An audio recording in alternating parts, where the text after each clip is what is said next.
আসসালামু আলাইকুম রহমতুল্লাহ। প্রিয় দর্শক, কেমন আছেন? আশা করি ভালো আছেন। প্রিয় দর্শক, একীভূত 5 ব্যাংকের ক্ষেত্রে নতুন সিদ্ধান্ত বাংলাদেশ ব্যাংকের। চলুন কী সেই সিদ্ধান্ত। প্রিয় দর্শক, একীভূত 5টি শরিয়া ভিত্তিক ব্যাংক বিভিন্ন ব্যাংক ও আর্থিক প্রতিষ্ঠানের বিপুল পরিমাণ অর্থ আটকে রয়েছে। ফলে যেসব প্রতিষ্ঠান বিনিয়োগের একীভূত ব্যাংক রয়েছে তাদের পরিবেশন বা নিরাপত্তা সঞ্চিত রাখার বাধ্যবাধকতা তুলে দিয়েছে বাংলাদেশ ব্যাংক। বৃহস্পতিবার 30 এপ্রিল এই সিদ্ধান্তের কথা জানিয়েছে কেন্দ্রীয় ব্যাংকের সংশ্লিষ্ট বিভাগ। এতে সংশ্লিষ্ট ব্যাংক ও আর্থিক প্রতিষ্ঠানগুলো আপাতত অতিরিক্ত আর্থিক চাপ থেকে কিছুটা স্বস্তি পাবে। একীভূত হওয়া ব্যাংকগুলো হলো ফার্স্ট সিকিউরিটি ইসলামী ব্যাংক, গ্লোবাল ইসলামী ব্যাংক, ইউনিয়ন সোশ্যাল ইসলামী ব্যাংক এবং এক্সিম ব্যাংক। আর্থিক সংকটের কারণে এসব ব্যাংককে একীভূত করে একটি কাঠামোর আওতায় আনা হয়েছে। কেন্দ্রীয় ব্যাংকের একজন ঊর্ধ্বতন কর্মকর্তা বলেন, অনেক আর্থিক প্রতিষ্ঠান ও ব্যাংকের আমানত একীভূত ব্যাংক রয়েছে।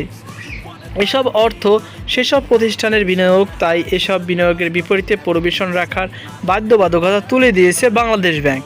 বাংলাদেশ ব্যাংক সূত্র জানা গেছে, এই 5 ব্যাংকের কাছে অন্যান্য ব্যাংক ও আর্থিক প্রতিষ্ঠান 15,000 কোটি টাকার বেশি অর্থ আটকে ছিল।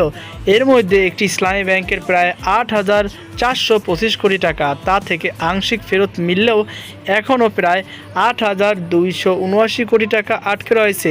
কেন্দ্রীয় ব্যাংকের একজন কর্মকর্তা বলেন, শুরুতে ব্যাংক সুপারভিশন বিভাগ BSD ও আর্থিক প্রতিষ্ঠান ও বাজার বিভাগ DFIM থেকে আটকে থাকা অর্থের বিপরীতে পরিবেশন রাখার নির্দেশনা দেওয়া হয়েছিল। তবে পরে ব্যাংক রেজুলেশন বিভাগ BRD জানায়, এ ধরনের অর্থের ক্ষেত্রে প্রভিশন রাখার প্রয়োজন নেই।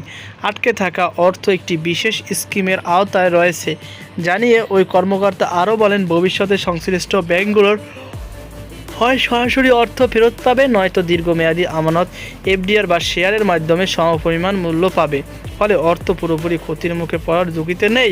এ বিষয়ে খাত সংশ্লিষ্ট ব্যক্তিরা বলেছেন, বাংলাদেশ ব্যাংকের এই সিদ্ধান্ত স্বল্প মেয়াদে চাপ কমলেও দীর্ঘমেয়াদে আটকে থাকা অর্থ পুরোপুরি আদায় করা এখনও বড় চ্যালেঞ্জ হিসাবে রয়ে গেছে।